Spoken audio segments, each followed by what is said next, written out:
I'm Larry Ray, President and CEO of American Manganese Inc., listed on the TSX Venture, ticker symbol AMY, A-M-Y, with proprietary patents in the U.S., China, and South Africa. Our focus is on recycling lithium-ion batteries for electric vehicles. China recently legislated the responsibility for recycling onto their electric vehicle manufacturers and importers. For more information, please visit AmericanManganeseInc.com or phone me, Larry Ray, at 778-574-4444.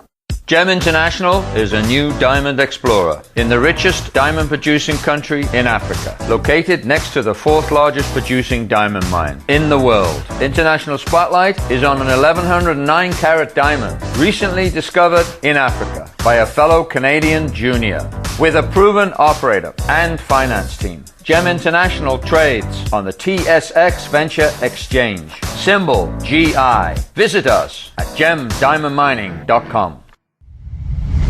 You're listening to HowStreet.com radio, available online at TalkDigitalNetwork.com. Welcome to HowStreet.com radio, the online source for market opinions. Here is Jim Goddard. Our guest is Martyn Element. He's a Vancouver marketing and corporate advisor who focuses on sourcing and pursuing new business ventures. Welcome to the show, Martyn. Welcome so much to you and all the listeners, Jim. I was asked to come on because I want to be on record that I think there's two major, this word seismic seems to be being used a lot regarding the situation over in the UK, but I wanted to get it down on record, Jim, and thank you for arranging, and thank you, Tom, for arranging, producing me allow to come on. Shall I just get right into it, Jim? Yes, you sure should. Well, I'm on because of the real estate here in Vancouver, Canada, particularly in Vancouver. I think we're seeing that that dam is finally being broken severely, and my rationale is that the government, what a lot of people around the world wouldn't know, the provincial government stepped in Thursday, I think last week, and said, "That's it. We are going to take over the supervision and the security side of trading in real estate," which I also don't want to, I don't have the time to get into it, but I remember well over a year ago when I was doing some things of my own personal nature regarding a listing of something, I was flabbergasted by the page and a half, 2 signatures, no proof of real of my signature, no anything and I was selling as it happens, a property that was, in the $600,000 to $700,000, but it could have been 70 million. The paperwork would have been the same, and I just couldn't fathom it that it was so loose and goosey and strange to me. And I just had a friend this morning coming over to see me complaining that it's now 41 pages to make a 3,000 potential investment into he was complaining that he's doing a small private placement. I mean, anyway, it is what it is. Let's not dwell on the negativity there. The reason I'm doing the show is that the dam has broken, and now you have all these extremely wealthy Chinese people and Asian descent people, unfortunately, that have come out of China, and now the authorities in China are looking for a lot of this loose money, call it what you will, that's come over and flooded into here, into this part of the world, and has caused the prices of the real estate to just go into silly numbers and silly multiples.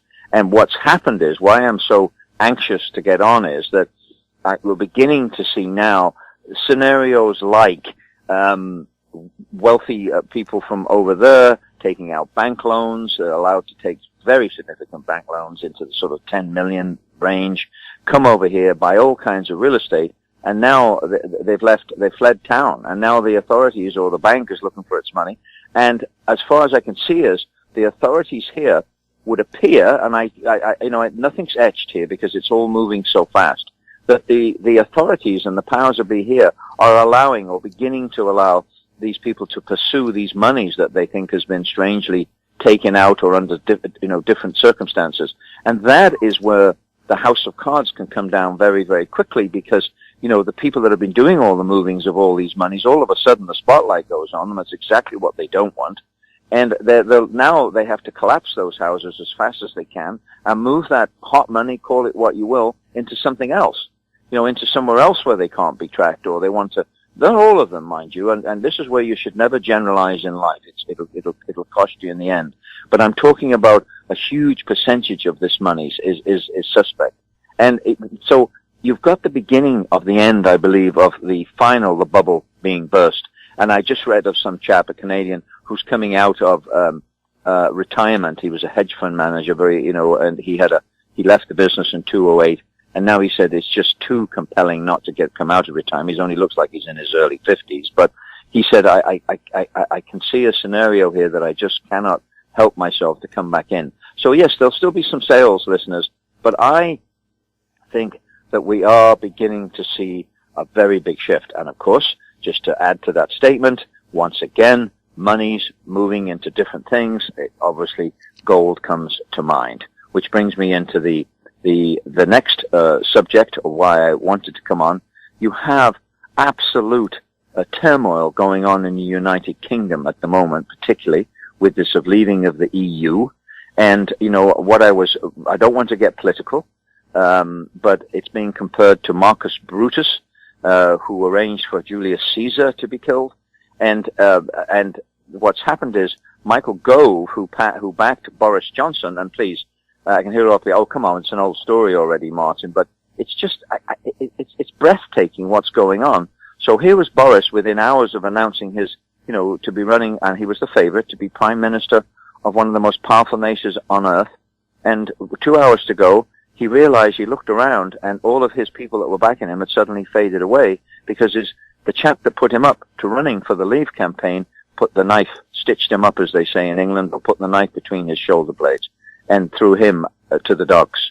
And now you've got a dogfight with the Conservative Party who's going to run. But coming back to the point of this show, this is a business show. At the end of the day, it's an observing business show. And what all of these things mean, rather than the political aspect, is that it puts emphasis on that yellow metal that for centuries and centuries has been the one of the stores of security. And yet again, Friday, we saw gold go up another $18 or $20 an ounce, back up over 13, 33 or 34. And a lot of the junior golds, haven't been moving quite as rapidly as one would think they should be. Now, is that because the doubters are there? Because this has been a heck of a zigzag ride? But if gold holds here, which I personally, I don't like to do predictions, but I'd like to observe rather than try and start being a soothsayer. There's enough of those on these kinds of shows already. But if gold is to hold, then I think the market will just pull like crazy. I'm already seeing and hearing of evidence of gold junior stocks being done in rapid. And the order of the day is close to production or really good-sized, easy to bring into production type gold deals. And we're seeing evidence of that. They're happening very, very quickly. And the ducks are quacking in those particular arenas, even though on some of the other major stocks and some of the big stocks in the world, there's a bit of a freeze going on. And although that's recovered substantially in all corners of the world since the BritX situation, there's been a lot of people standing still. Not in the gold section. It's very, very active, still very, very active. And it's just an amazing time to be an observer. And, monies will be made. Fortunes have been made already on the short side. And I think the other observation, of course, is with this BritX, that the big banking types and a lot of the people around the world have had some of the toys taken away from them, or some of the leverage taken away by a vote of the people, the common person. Oh, and then one more adding thing is I just read 2 days ago that Austria had an election, and it seems that there was some irregularities on the mailed-in voting, and they are now going to be having a second election. And the far-right party in Austria lost by 33,000 votes, which, of course, is nothing in the realm of things. And if they were to get in, my guess would be, and I think it's an obvious statement, but my guess would be that they would immediately want to be out of the EU. But who knows? When you've got Wales beating the number 1 or number 2 rated soccer team in the world, because anything can happen, listeners. And I throw that one in there because that kind of dicing with that in my own mind the last 24 hours here because, these soccer teams, I know they're soccer teams, but they're mini businesses. They're not mini businesses, they're multi-billion-dollar business. What am I saying? But, they play as a team. These little lesser groups, they play as a team. And it's another example that you can get in a business, of course, too, that you can have a small underling or a small group, but as long as they're playing as a team, they can achieve miracles, absolute fairy tale miracles. And we saw it with Leicester City this last 12 months in the UK. We've seen it with Iceland, and now we saw it yesterday with Wales. And they tell me the Belgium team, here we come back to the money side, which is what this show's about, was $328 million worth of team listeners on players playing for Belgium. So, it's a fascinating time. I asked to come on specifically. I'm being careful not to recommend or talk about junior goals because that opens up another potential Pandora's. But you must try and find some of these. They are there if you can find them. But even so, if you do find them or you think you found them, listeners, disclaimer, as it says in those 41 pages, be aware that you could lose every single penny, as you can going to a gambling casino. Jim, have you got anything you want to add there? I didn't let you get a word in edgeways, did I? Well, Martyn, I'll have some questions for you right after the break. Gem International is a new diamond explorer in the richest diamond producing country in Africa, located next to the fourth largest producing diamond mine in the world. International Spotlight is on an 1109 carat diamond recently discovered in Africa by a fellow Canadian junior with a proven operator and finance team. Gem International trades on the TSX Venture Exchange, symbol GI. Visit us at gemdiamondmining.com.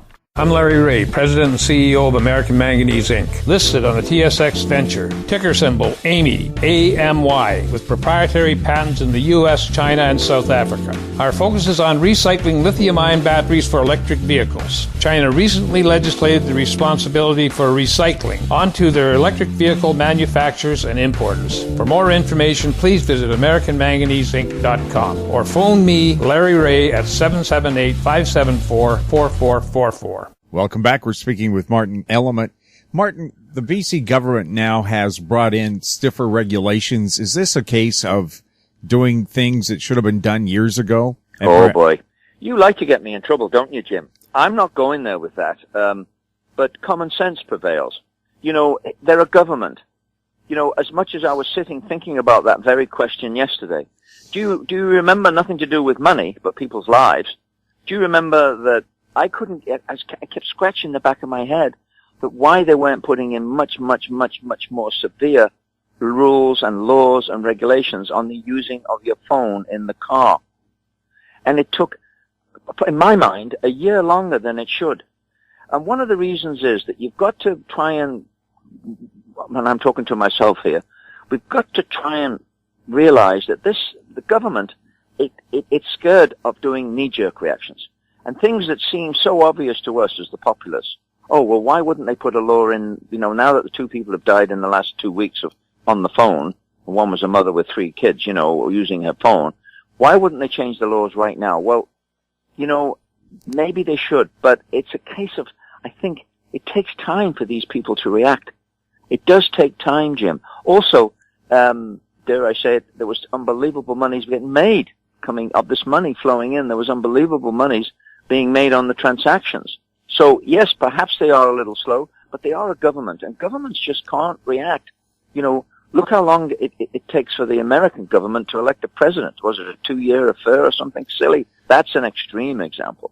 But, so perhaps you're right, Jim, perhaps you're wrong, and I'm giving you a political answer back, Jim, because, they are what they are, but I tell you what, I think it's an excellent thing that they are getting involved because we all feel a little better. And anybody that has a young family, which I do, they look at their children and think, how are my young family going to be able to afford to live in this paradise that we live in? And by the way, it seems that they say that one of the biggest Googled things in the world after the EU fiasco was how do I get to Canada? So we are here in Canada. I know this show has picked up all over the world. Just reaffirming that we do live in paradise, Jim. I know you love the Tesla motor car. You've posted a thing where it says Tesla has lost a customer. What's happened? Tesla has lost a customer. Yes, very sadly. I read this morning, early hours. I'm so excited about what's going on these days. That he was watching the Harry Potter movie. They find out, of course, they can do that because they can see from the electrical side of things what was going on at the time of impact. Well, he was using it. I also read that he should only be used on a highway, and he wasn't on a highway, he was on a dual carriageway, and the light was very, very bright, and a farming vehicle came across. And you have to ask yourself whether he was being driven or not, whether you would have got that as a human being, but you obviously never know. However, it's a system, and it's a sign of the times that these things are going to happen.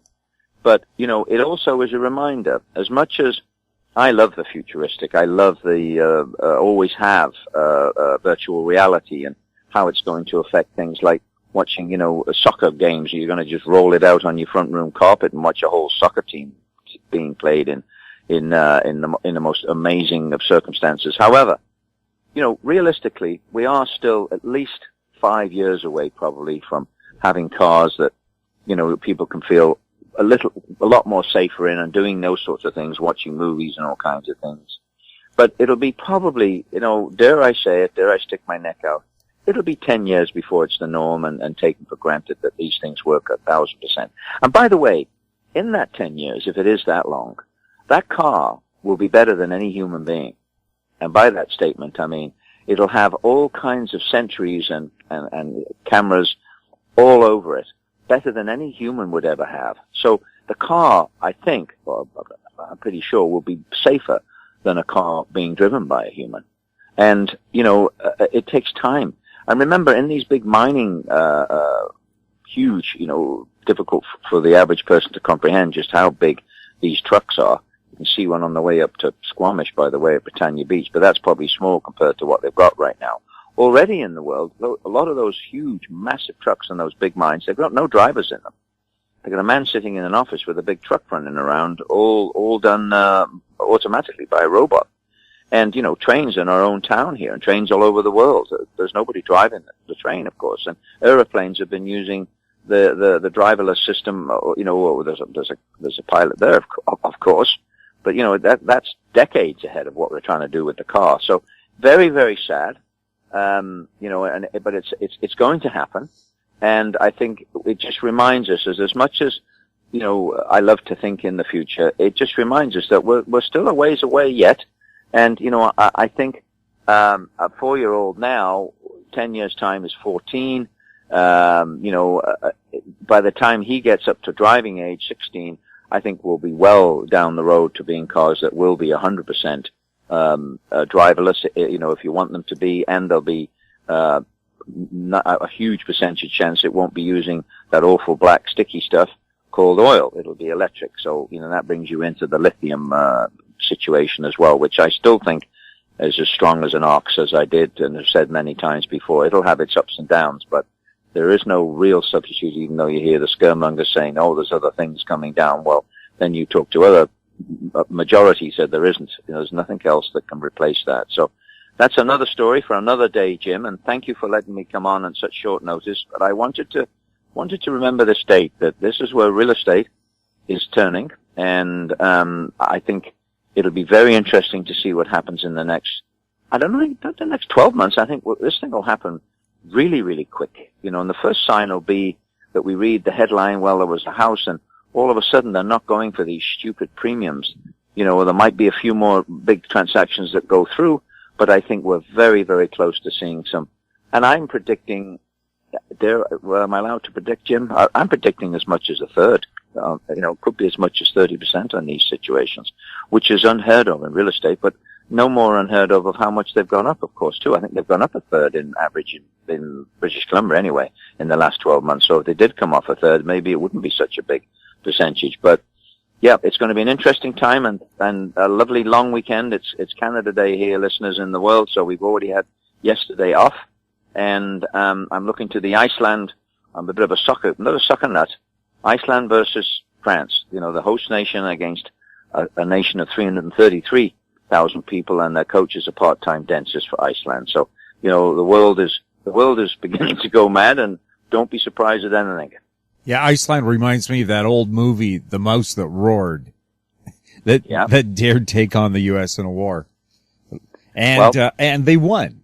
Yeah. Well, I think we are living in an age that you never should anyway, of course, but we are living in a very strange time. And my friend Michael, he was a friend 10 years ago, and we've recently discovered each other because he's making such a lot of noise, Mike Ballinger. And he's got close to 70,000 or 70,000 plus people listening to him on Twitter. And, he is just putting out these letters a little bit on the, not outrageous, Michael, but very, very good. And he's very outspoken, but boy, he calls it right on. Okay, Jim, thank you so much for that. Right. Hope you had a great Canada Day. I did, and I was out at Golden Ears Park where there was no signal, Jim, no telephone, no internet. And I came back and I switched the telly on and I watched Wales do what they did against Belgium, and my mouth most of the time my jaw just dropped. And just it renews your faith in life is what it does, because it shows that nothing is impossible, no dream is impossible.